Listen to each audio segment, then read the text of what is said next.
Marci, hallo.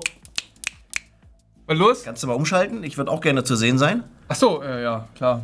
Warte mal, hier, bitte? Die ja, das wäre nett von dir. Danke. Die schirmen so gut ab hier. Weil ich muss mal auch meine Musik ausmachen. Geht los oder was? Ja, was ist das eigentlich für eine Vorbereitung? Du sitzt am Schnitzplatz. Schnittplatz, nicht Schnitzplatz. Musik hören. Ja, ich sehe schon. Ja, Freunde, kennt ihr das, wenn ihr Kopfhörer auf habt und einfach direkt mitnicken müsst, weil euch die Musik gefällt und B, auch die Klangwiedergabe? Ja, das sind die Soundcore Space 2. Um das ganz kurz abzurunden. Hallo, schön, dass ihr da seid. Das ist quasi die neue Ausgabe der Soundcore Space. Die gab es ja auch als Vorgängermodell. Da lagen sie bei 99 Euro. Mittlerweile sind wir da bei dem Zweiermodell allerdings um 30 Euro teurer geworden. Das liegt jetzt bei 129,99 Euro. Die unverbindliche Preisempfehlung bedeutet, das ist der Preis, den der Hersteller gerne hätte. Im Handel kostet meistens weniger.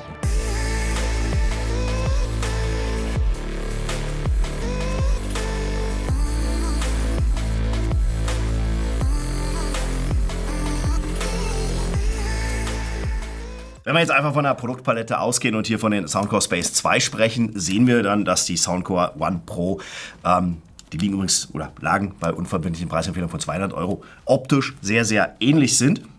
Klar, hier und da gibt es ein bisschen einen Unterschied, auch ein bisschen in der Tastenbelegung, aber so grundsätzlich von der Größe, von den Abmessungen und so weiter, ohne dass wir jetzt da auf einen großen Vergleich eingehen wollen, sieht man, hier bleibt man sich der Linie treu. Und das finde ich tatsächlich sehr schön. Das ist ja, wie gesagt, quasi das Premium-Modell, lag ja, wie gesagt, bei 200 Euro. Haben wir auch ein Video zu gemacht, hat ja wirklich stark überzeugt, auch mit dem Active Noise Cancelling und Klang. Und da kann ich jetzt direkt einen Spoiler vorweggeben.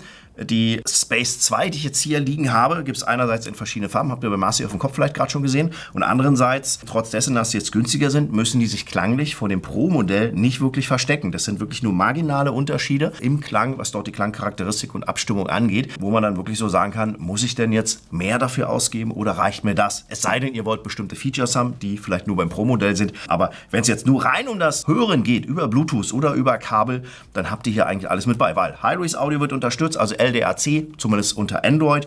Apple kann nur auf SBC und AAC zurücklegen. Die haben ja so einen eigenen hochauflösenden oder einen eigenen Standard von der Übertragung. Da ist man dann wahrscheinlich mit eigenen Kopfhörern in den Universum besser aufgehoben, wenn man da das volle Potenzial ausschöpfen will. Ich selber bin kein Apple-Nutzer. Das Ganze wird hier mit 40 mm Treibern angetrieben. Wir haben hier auch eine Trageerkennung. Die muss ich in der App allerdings manuell aktivieren. Die ist von Werk aus quasi deaktiviert. LDAC muss ich auch manuell aktivieren. Aber dann habe ich halt den hochauflösenden Codec. Das Ganze basiert auf Bluetooth 6.1 und ihr habt da auch eine sehr hohe und krasse Reichweite. Die Dual-Connection-Verbindung habt ihr ja auch. Das heißt, ich habe mich damit an den PC verbunden und mit meinem Smartphone. Beides lag am Arbeitsplatz. Ich bin in die Küche gelaufen. Das sind 10, 20, 25 Meter und 3 starke Wände und ich habe bis zur Kaffeemaschine Empfang gehabt. An der Stelle gab es immer so kleine Aussetzer, aber das Signal wurde sofort gefangen. Und das auch, wo ich dann LDAC, also den hochauflösenden Codec, eingestellt habe oder aktiviert habe. Auch da habe ich die hohe Reichweite ausnutzen können. Da ist es vielleicht 2-3 Meter vorher mal zu kleinen Aussetzern gekommen, weil LDAC ja eine höhere Datenübertragungsrate hat, entsprechend auch hochauflösende Musik überträgt und natürlich auch vom Klang her dann durchaus, wenn man das richtige Material hat, besser klingen kann. Und ja, wie gesagt, auch da keine Abbrüche. Das fand ich schon sehr, sehr gut. An der PC-Verbindung mit Audio und Video, also irgendeinen Film angeguckt oder am Smartphone, gab es keine Latenz. Es gibt ja Geräte, die dann irgendwie doch mal gerne Latenz haben. Das liegt nicht immer zwingend an dem Bluetooth-Codec hier im Gerät, sondern auch an dem PC. Manchmal sind die Dinger ja veraltet und können halt gar nicht so viele Daten überschicken. Aber hier, wie gesagt, gab es keine Probleme. Was die Treiber hier drin angeht, sind doppelte Diaphragmentreiber. Ich nenne das jetzt einfach mal so. Ich habe da jetzt tatsächlich wenig Informationen zu, was das bedeutet. Letztendlich ist ja auch eigentlich nur eines bei einem Kopfhörer wichtig. A, wie sitzt er und B, wie klingt er? Genau, durch die hochauflösenden Codecs ist das ja schon irgendwo mit abgegeben und in dem Preissegment, wo wir uns befinden, darf man natürlich auch schon gute Musik erwarten und das kriegen wir ja auch hier. So ein Kopfhörer kommt natürlich nicht ohne Active Noise Cancelling aus, auch hier auf einem sehr, sehr hohen Niveau, muss ich sagen. Zum Klang kommen wir gleich, keine Panik, und zum Tragekomfort auch, aber ich mache gleich mal das erstmal mit vorneweg, was die technischen Daten angeht.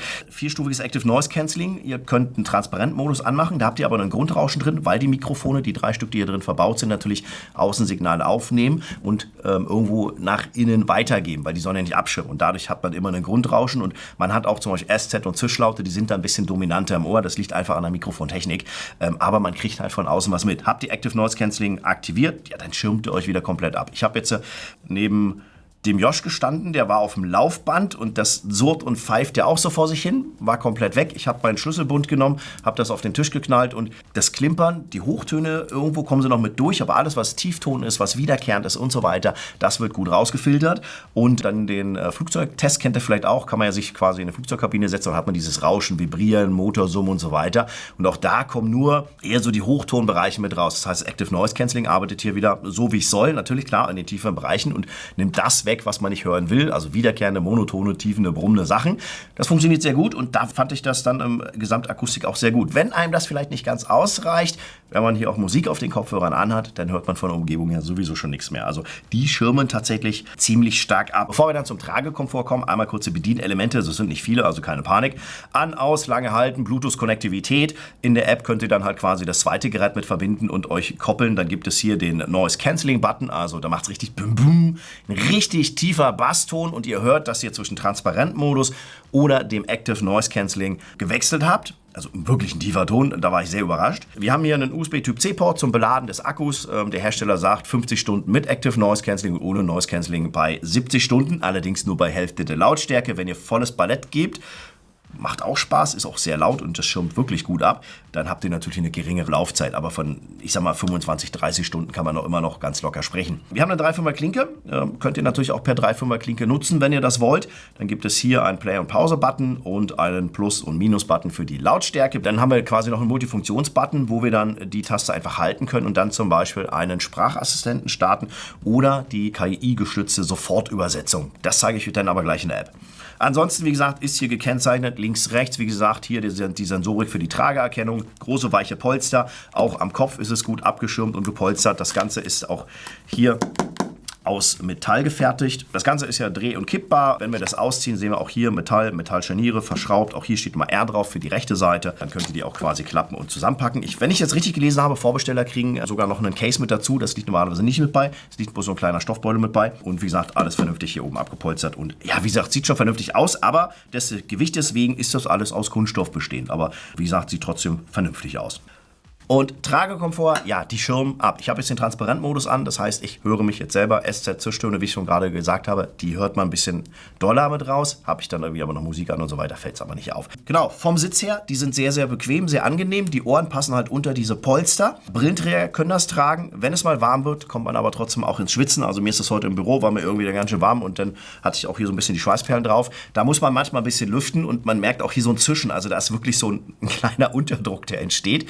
Und ansonsten sind die halt wirklich bequem. Und wenn ich das halt irgendwie auf eine andere Kopfgröße machen will, dann kann ich das auch machen. Also beim Tragekomfort, finde ich, gibt es gar nichts zu meckern. Und wie gesagt, dass man warme Ohren bekommt unter so einem Kunstleder, irgendwann ist halt auch völlig normal. Ist im Sommer vielleicht oder beim Sport ein bisschen suboptimal, aber da muss man halt mal ein bisschen Luft an den Kopf lassen. Genau, die Bedienelemente hat man sich einmal an die Position gewöhnt, kommt man da auch vernünftig bei ran. Also das heißt, ich weiß dann, wo welche Knöpfe sind, drücke dann hier oben drauf und dann geht halt der Active Noise. Alter, dieser Bass, wenn ich das irgendwie einspielen könnte. Dann kriegt ihr das auch sofort mit und Ding, Ding und dann hört ihr, es klingt so ein bisschen wie so ein Türgong, dann merkt ihr, dass ihr den Transparentmodus anhat. Also das erstmal dazu. Und bevor wir uns die App angucken, würde ich sagen, können wir jetzt schon mal eins sagen, und zwar zum Sound. Ich habe es schon geschildert, der ist wirklich gut und wir kriegen hier echt viel Bass mit runter.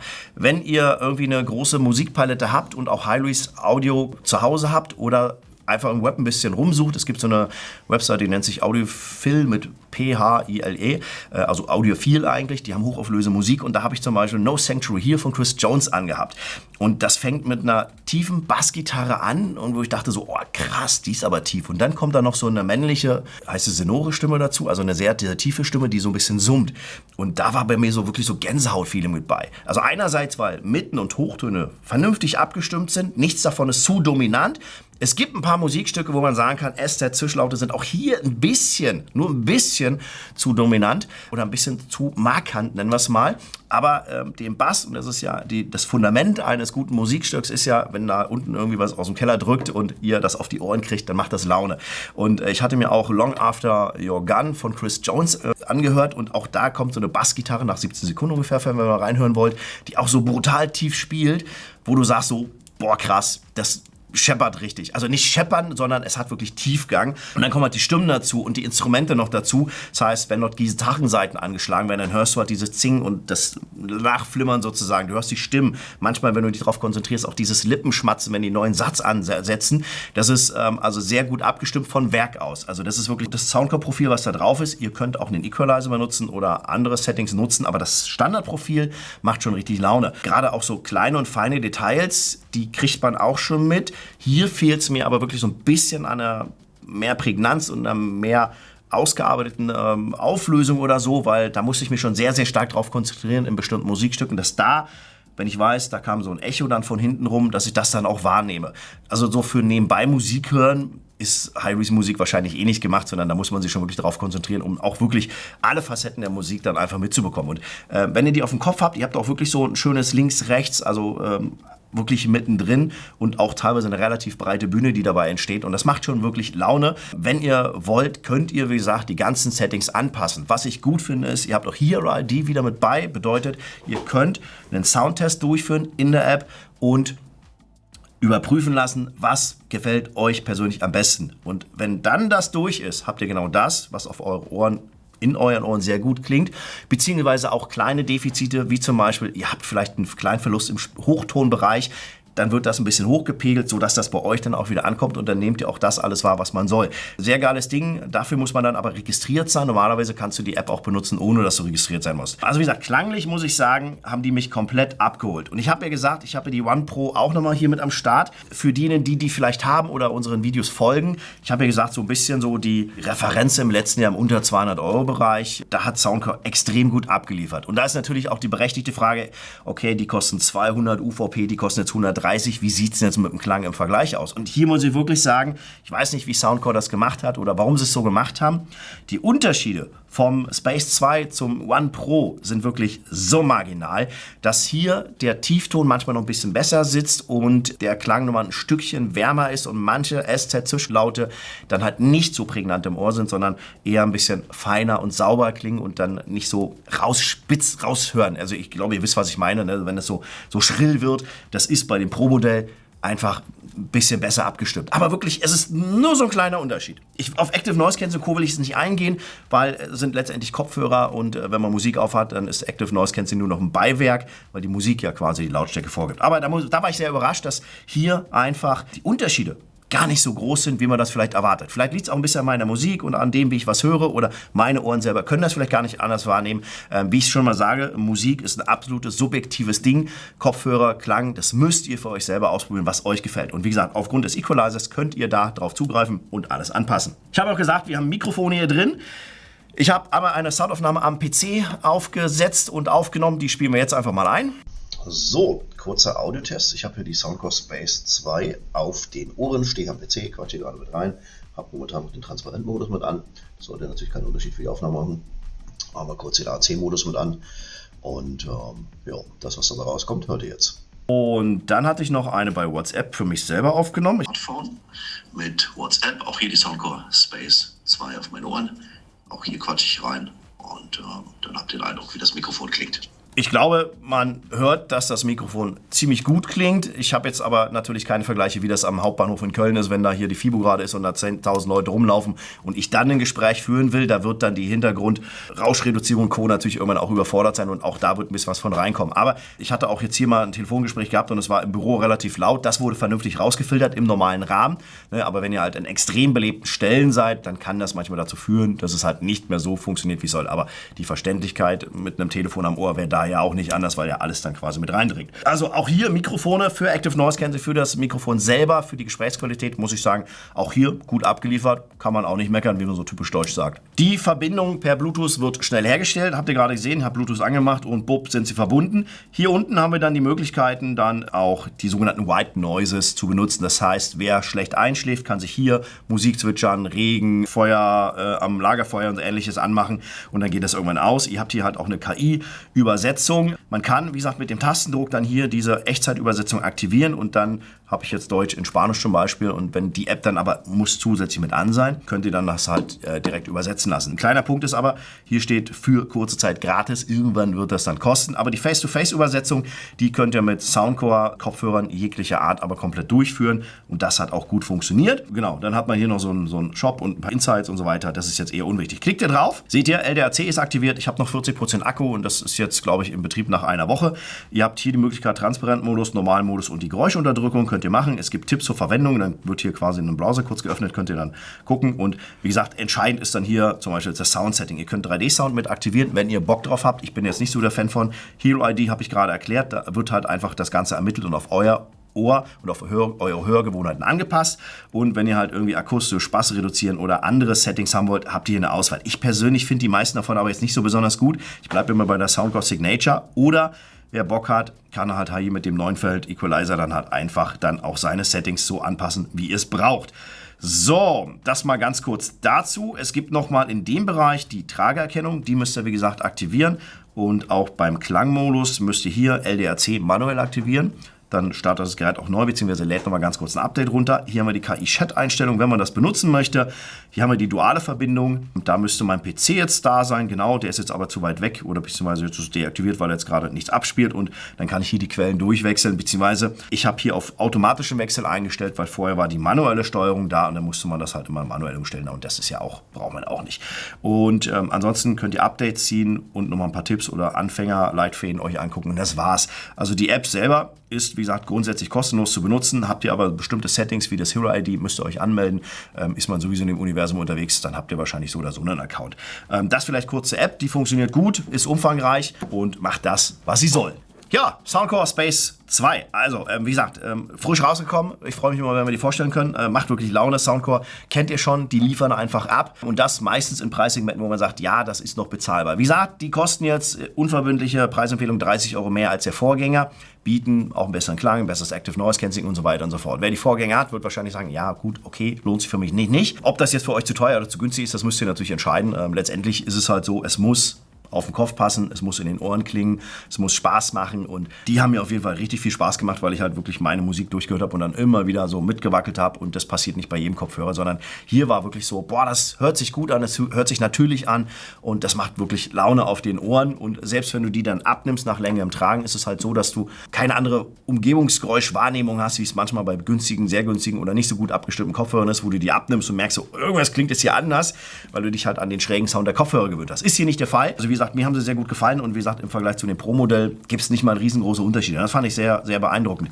Ansonsten gute Mikrofonqualität, gutes Active Noise Cancelling. Wie gesagt, beim Transparent-Modus hat man ein Grundrauschen drin. Wenn man bei Active Noise Cancelling genau hinhört, vielleicht auch. Aber wenn man irgendwo noch immer ein bisschen Musik mit abspielt, wofür die ja prädestiniert sind, dann gibt es da keine Probleme. Wie gesagt, Bluetooth 6.1 Kopplung und ich sagte schon, sehr stabiles Signal, keine Aussetzer. Also außer ich war sehr weit weg.